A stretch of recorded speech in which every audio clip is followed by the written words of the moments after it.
చదువుకున్న వాళ్ళకు కొత్తగా ఉండడానికి ఇష్టం ఉండదు. మనకున్న 12 ఎకరాలకి వెళ్ళి ఒక 10 ఎకరాలు అమ్మితే 60-70 లక్షలు వాళ్ళకి ఇచ్చి మంచిగా బిజినెస్ చేసుకోమని చెప్తాం.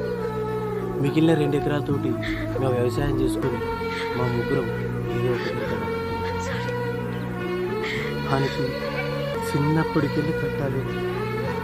ఆడు కడుపులు ఉన్నప్పుడు బాబు చచ్చిపోయింది. ఆడు పుట్టినాక 2 రోజులకు అవ్వయ్య చచ్చిపోయింది. కొడుకు కడుపు నిండా పాలన్నా తాగలేరురా. అందుకే అని పుట్టుబడి గట్లుందిరా. ఆయనకి ఈ మూట పని కాదు.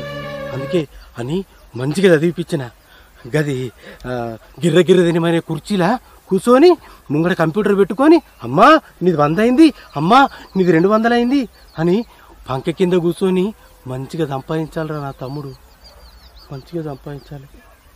నా మరదలు కూడా హానికి తగ్గట్టు మంచిది దొరికిందిరా. ఆ పొల్ల మా ఇంట్లో ఒక ఆడిబిడ్డ లెక్క మెదుగుతుందిరా. నా భార్యని సొంత అక్క లెక్క చూసుకుంటుంది. అటువంటి మరదలు దొరికిందిరా. సరేగాని ముచ్చట్లు ఆయనకి చెప్పకు. భూమి అమ్ముతున్నాను అంతో అనకు. అంటే అన్న నీకు వదినకు బిడ్డకు ఎట్లనే మీరందరూ ఎట్లా బతుకుతున్నాయని చెప్పి నన్ను భూమి అమ్మయ్యాడు. సరేనా? నువ్వు అంతో అనకు, నేను పోతున్నా. అటువంటి అన్న ఎట్లా చంపాలనుకున్నావురా? నీ కళ్ళు చల్లా పడ్డాయా?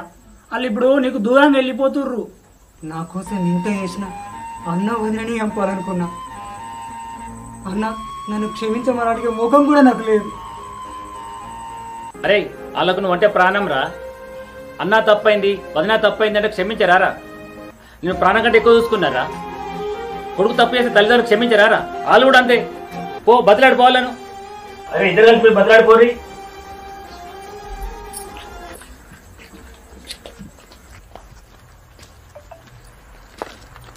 అన్నా అన్నా నన్ను క్షమించి, తెలుసు తెలియక తప్పు చేసినాం. వదినే నన్ను క్షమించి, వదినంటే తల్లితో సమానమని నాకు ఈరోజు అర్థమైంది. అక్క బావా మాకు ఈ ఆస్తొద్దు ఏమొద్దు, మీరుంటే చాలు, మీతోటి ఉంటే చాలు. అక్క పోదాంపా మన ఇంటికి. అన్నా నువ్వు రాకపోతే నేను చచ్చిపోతాను. నువ్వు దగ్గర ఉన్నప్పుడు నాకు విలువ వెళ్ళలేదు, నువ్వు దూరమైనప్పుడు నాకు విలువ వెళ్తుంది. నువ్వు రాయి అన్నా, నన్ను క్షమించి మనం ఇంటికి పోదాంపా.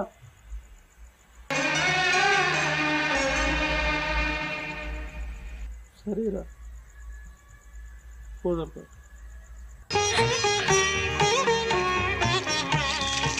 బాబాయ్ రేపు నా పుట్టినరోజు. డీజే పెట్టుకొని పొల్లు దుంకుదాం చిట్టి. పోదాం.